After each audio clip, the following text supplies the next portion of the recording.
Hola, ¿qué tal? ¿Cómo están? Bien, espero que estén bien. Me llamo Edgardo Oliver, alias Kai, y yo quisiera continuar con la primera parte del curso, Introducción al análisis de incertezas experimentales en las mediciones de laboratorio. Voy a compartir la pantalla.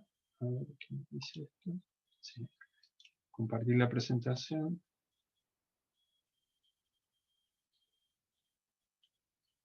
A ver si lo pueden poner en pantalla completa.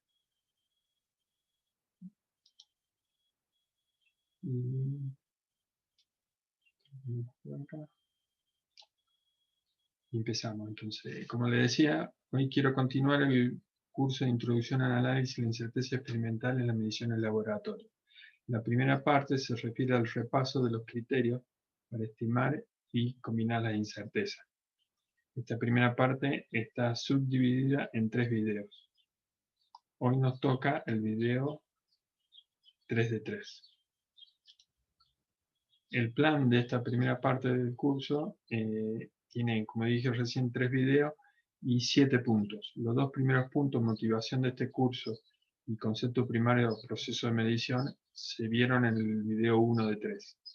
El punto 3 y el punto 4, acepciones de error y definiciones de incerteza, los conceptos de precisión y exactitud mediante la analogía del tirador, se vieron en el video 2 de 3. Hoy nos toca el video 3 de 3, que contienen los puntos 5, 6 y 7, que se refieren a las definiciones estadísticas, media y desviación estándar.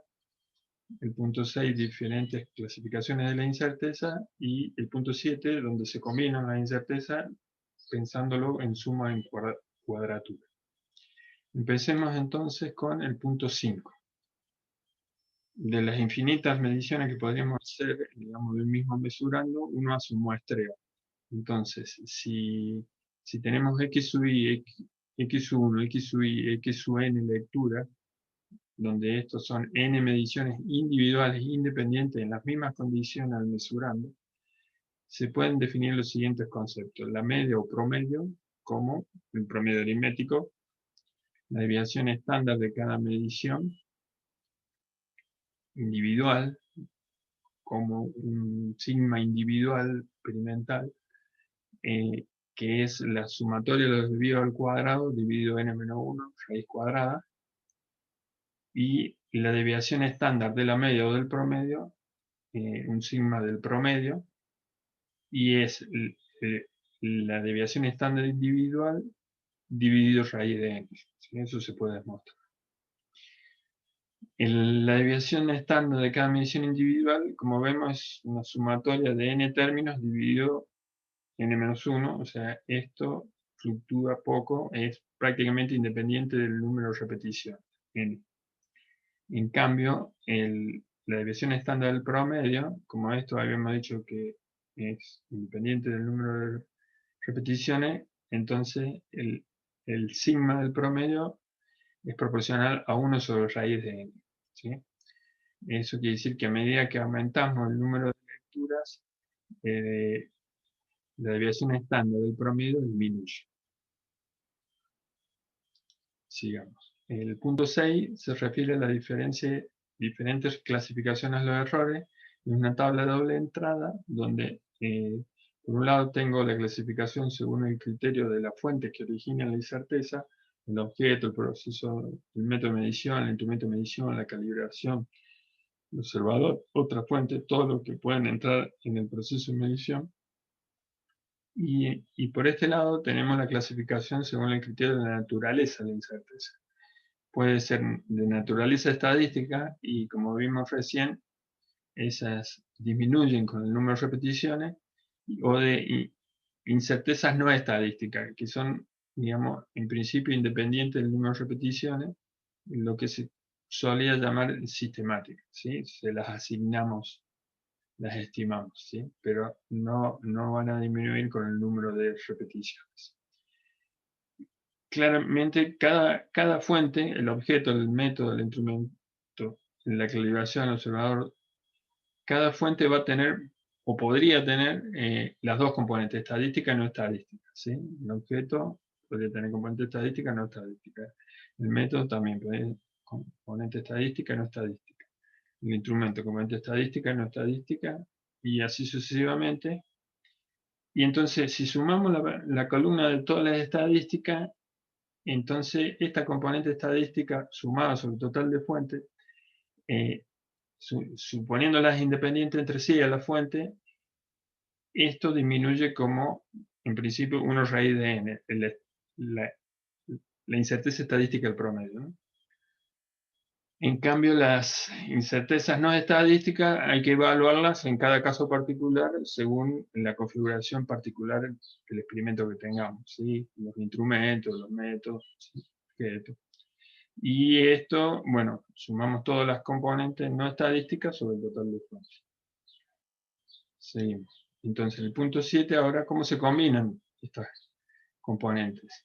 Si suponemos que son independientes las componentes, las combinamos en cuadraturas. Entonces, la incerteza total combinada de ambas componentes sumadas sobre el total de fuentes sería la raíz cuadrada de una componente estadística que se refiere a la desviación estándar del promedio, que depende del número de mediciones como 1 sobre raíz de n, ¿sí? Y una componente no estadística, en principio independiente del número de medidas, y que evaluamos de otra manera, digamos, en cada caso particular. Y estos puntos suspensivos son porque puede haber fuentes desconocidas. En la bibliografía general de esta primera parte están los libros de Schroeder, donde está la mecánica elemental, que está, el primer capítulo se dedica al proceso de medición. Los libros de Salvador Hill, que también describen los procesos de medición. Y un libro más específico, que es el de Introducción al error de análisis de John King. A continuación les dejo un ejercicio que está en el libro de Salvador Hill, que es acerca del número óptimo de mediciones. Decíamos que la incerteza combinada de ambas componentes, estadística y no estadística, sobre el total de fuentes, es la raíz cuadrada, si lo suponemos las componentes independientes, de la componente estadística del promedio, que depende como 1 sobre raíz de n, ¿no? Esto es 1 sobre raíz de n, y la componente no estadística, que en principio hay que evaluar en cada caso particular, pero para simplificar ahora vamos a decir que es un valor sigma nominal que está asociado en principio al instrumento, ¿sí? A la mínima división del instrumento. En realidad hay muchos más componentes. Esto es una simplificación para pensar el ejercicio. Aquí en la parte de la desviación estándar del promedio, que sería la componente estadística del promedio, tenemos la desviación estándar individual, que en principio es independiente de n, y aquí tenemos el número óptimo con este criterio. La condición es que la contribución estadística sea aproximadamente a la contribución normal, ¿sí? De manera que todos los términos se emparejen y por un lado no trabajar en exceso y también reducirlo de la mejor manera, ¿sí? La componente nominal está, digamos, fijada, limitada por los recursos, en este caso el instrumento, y la componente estadística va a estar limitada por el tiempo, ¿sí? Porque no podemos hacer infinitas mediciones. Pero logrando un n óptimo, compensamos una con la otra. Bueno, y le dejo entonces esto, que es el ejercicio propiamente dicho. Dice, supongo que se han realizado las 5 mediciones, en las siguientes 5 mediciones individuales e independientes y en las mismas condiciones del diámetro de un cilindro, con un calibre cuya incerteza nominal es 0,1 milímetro, una décima de milímetro, ¿sí?